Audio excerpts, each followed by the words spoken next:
Bwana, leo tuko na huyu jamaa ambaye anafanya kazi za delivery, yani anasafirisha mizigo kutoka dukani kuelekea sehemu nyingine.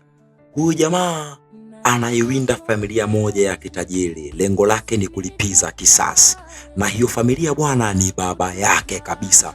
Kwa maana hiyo anataka lipize kisasi kwa baba yake. Kuna vitu alishamfanyia ambavyo haviendi sawa, kwa ameamua kutumia mbinu mbalimbali ili aweze kutimiliza azma yake.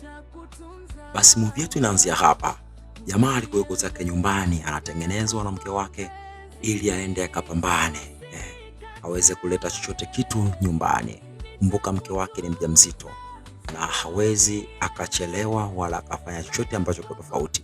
Basi leo bwana alirudi akamletea wife wake zawadi kama kawaida, lakini usiku ulipofika, licha ya kwamba mke wake ni mjamzito, basi mambo yakawa fresh. Ilipokuwa asubuhi, wife akamwambia mke wake, basi usisahau kwenda kutafuta kazi ili tuweze kupata pesa. Na kweli mshikaji alikuja kutafuta kazi eneo moja. Basi alipofika jamaa akaenda akapiga interview na mambo yakakaa fresh. Jamaa akapata kazi ya kuwa delivery, yani kutoa mizigo hapo dukani kupeleka sehemu nyingine. Basi leo jamaa akaleta mizigo yake kwenye familia moja ya kitajiri. Na hii familia ya kitajiri leo bwana walikuwa wana party. Matajiri kawaida yao kuenjoy, lakini hii familia inajihusisha sana na masuala ya kimungu, lakini ni manyang'au wa hatari, yani kupoteza kwao ni dakika moja. Lakini wakati huo bwana tajiri wa hiyo familia alichepuka kidogo ili aweze kula bata na mke wake, lakini leo bwana mambo yalikuwa tofauti. Waifu kulizika, kwani kuna vyuma vipya vizuri vimekuja kwenye sherehe, na anamnyandua kidogo tu afzeni mwamba anasema amechoka. Basi baada ya hapo sherehe yao kaendelea kufurahia kama kawaida. Lakini kuna mzee huyu hapo, huyo mzee ndo mastermind wa kila kitu. Yule tajiri ambaye yuko ndani, ambaye alikuwa anakula raha na mke wake, huyo sasa yeye ndo baba yake ambaye ndiye anaamua kila kitu, na wao hawaja. Basi leo jamaa akiweko zake njiani anapeleka mizigo yake, akashuhudia ajali. Yani kuna jamaa mmoja amemkanyaga binti, amegonga gari la binti alafu analeta fujo. Basi huyu jamaa anaitwa Ringo ambaye ni delivery boy, alishuka akamchezeshia kichapo kweli. Na mwisho wa siku jamaa alipoendelea kufurukuta, kumbe binti anatokea familia ya wale manyang'ao.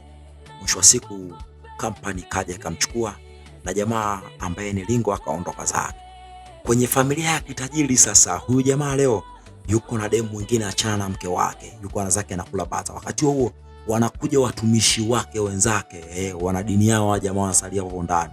Walipofika jamaa akamzamisha demu kwenye maji ili aonekane yuko peke yake. Mwisho wa siku jamaa akatoka na demu akatoka, lakini jamaa huyu hapo anaongoza ibada.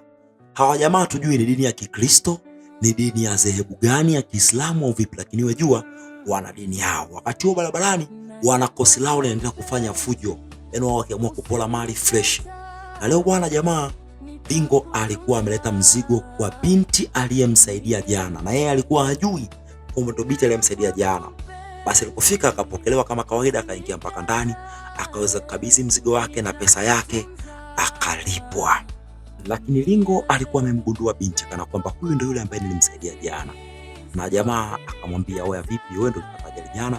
Binti akasema, "Ujuaje?" Ringo akamwambia, "Mimi ndiye ambaye nilikusaidia pale." Basi binti akasema, "Okay, kumbe ni wewe." Basi akatoa fedha kwamba kumuongezea kama shukrani. Lakini wakati huo yule jamaa alikuwa na demu mwingine kwenye familia ya kitajiri na ana mke, amekuja tena kwenye hii familia, kumbe ana mahusiano tena na huyu binti. Basi bwana kama kawaida watu wakapeana vitu, mambo yakawa fresh. Siku nyingine tena Ringo akapata delivery, yani akapata mzigo kupeleka kwenye familia ya yule binti, kwenye nyumba yule binti.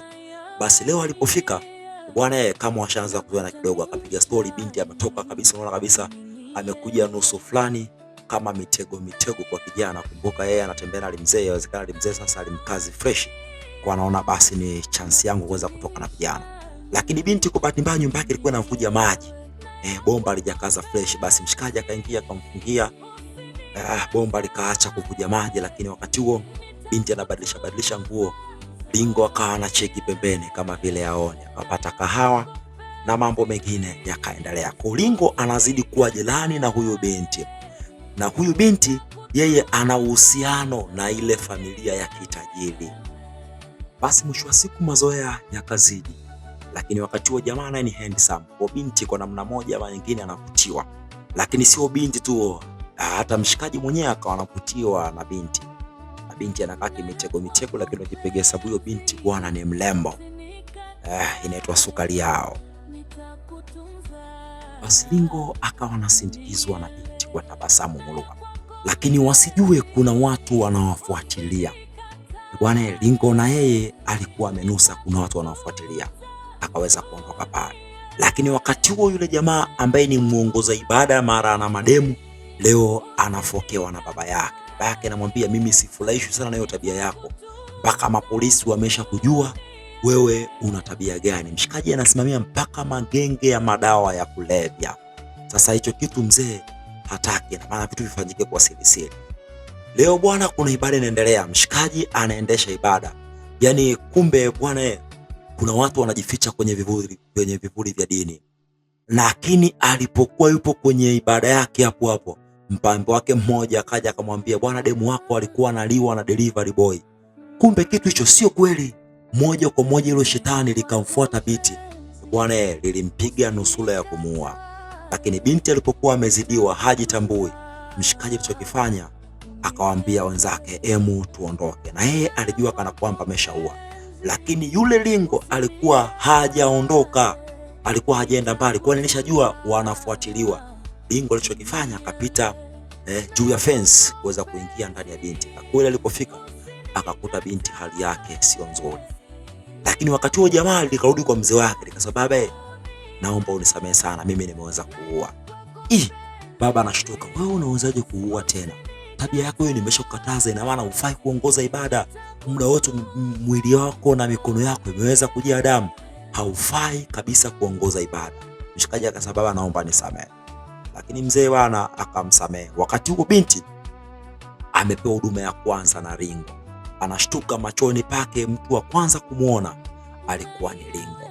Lingo bwana amekesha na mcheki binti. Binti anaona aibu. Wewe unanisaidiaje mimi hapa? Hujanifanya kitu chochote kweli wewe? Lakini Lingo alikuwa hana hizo tabia.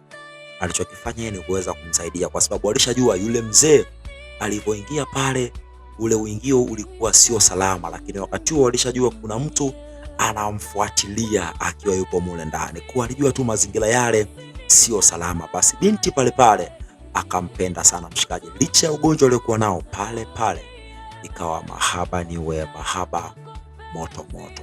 Lakini yule mzee na yeye ana mke wake, na mke wake na leo alikuwa anagawa uroda kwa mtu mwingine tena. Jamaa alipopokea simu akashtuka, kaisa labda kama vile ameonekana. Lakini binti alikuwa hajalizika kabisa. Wewe unapokeaje simu wakati mimi bado sijalizika? Na binti kutoka tu hivi anashangaa yule mshikaji alikuwa anakula naye uroda amenyongwa pale pale. Yaani ameshafariki tayari. Basi baada ya mazishi ikaendeshwa kama kawaida. Yaani kama vile hawajui hawa watu ni wanafiki vibaya mno. Baba mwenyewe anajua mwanangu ndiye aliyeua, na baadhi ya washirika wanajua ndiye mwanangu aliyeua. Lakini hakuna yote ambaye anaweza kusema. Wamejaa unafiki wa jamaa, ni wabaya sio poa, waitwa watu wabaya. Basi Lingo alikuwa anafuatiliwa na mtu zaidi ya mmoja. Alishtukia hilo baada ya kuona anapewa delivery zaidi ya mtu mmoja na kwa wakati mmoja, alafu watu wenyewe wamesimama eneo moja. Basi akajua hapa demu wake yupo kwenye matatizo. Moja kwa moja alichokifanya akakansel zile delivery, akawasha chopa yake kuweza kumfuata binti mlembo. Aisee bwana, ya kweli binti alikuwa kwenye matatizo, kwani alikuwa ameshapigiwa simu za kuja kutafutwa. Moja kwa moja basi binti anapata muda mzuri wa kuweza kuenjoy na mshikaji. Mapenzi haya hajawahi kuyapata. Kumbuka yeye lile zeli kija tu linawaza bana, linadimua vifusi alafu linaweza kumwacha. Basi nilisema tangu jana kwenye recap iliyopita, mapenzi mazuri ni yale ambayo unaweza ukapata time, unakubali kupoteza muda ukiwa na mpenzi wako. Sasa bana, kule nyumbani kwa binti walikuja watu kukagua, wakakuta hakuna kitu. Wakamwambia mzee, hakuna kitu chochote, hata binti mwenyewe hayupo. Basi vichwa vikaanza kuwauma, binti ameelekea wapi? Na wakati mshikaji alisema ameua, kumbe binti bwana leo yuko polini. Hawa watu kama wanakimbia kwenda kujificha maeneo fulani, lakini ni moment moja nzuri sana, kwani wanaweza kuenjoy kwa pamoja, wanaoga pamoja, wanashare story pamoja na mambo mengine endelea. Lakini wakati huo binti akapigiwa simu, alipigiwa simu na yule mzee wewe uko wapi? Lakini binti akamwambia kabisa, mimi siwezi kurudi huko kwako, kwani kitu ambacho nimekutana nacho leo nitaka kufa. Lakini haukupita muda mrefu, pale pale binti akiwa na lengo akashangaa amepigwa jiwe, anazinduka, anakuja kumuona mama yake mbele yake. Alafu mama yake mbele yake anaongea lugha ya kikatili vibaya mno. Kumbe mama na wale watu wako pamoja, na nyuma yake yuko mshikaji Lingo ambaye ni mpenzi wake. Basi binti akashtuka, inakuwaje Lingo ambaye nimempa mapenzi muda wa siku 2-3 ameonyesha mapenzi moto moto, leo hii kumbe naye ananisaliti, yuko upande wa mama yangu. Hichi kitu kwake haikuwa sawa, lakini kumbe mshikaji Lingo hapo yeye amekuja kulipa kisasi tu, na Lingo ndo anakuja kuambia huyu hapo ni mama yako. Basi moja kwa moja mama akawa hana usemi zaidi, kwani ameshampata mwanaye alikuwa anamtaka, anakwenda kumpeleka sasa kwa baba yake. Ina maana kumbe binti alikuwa analiwa, unaweza kusema alikuwa analiwa na baba yake mdogo, kwani baba yake na huyu binti ndo yule mzee ambaye ndo kiongozi wa wale magenge. Kumbe sasa binti unaweza kusema alikuwa analiwa sasa kumbe na kaka yake, afu bila yeye kujua.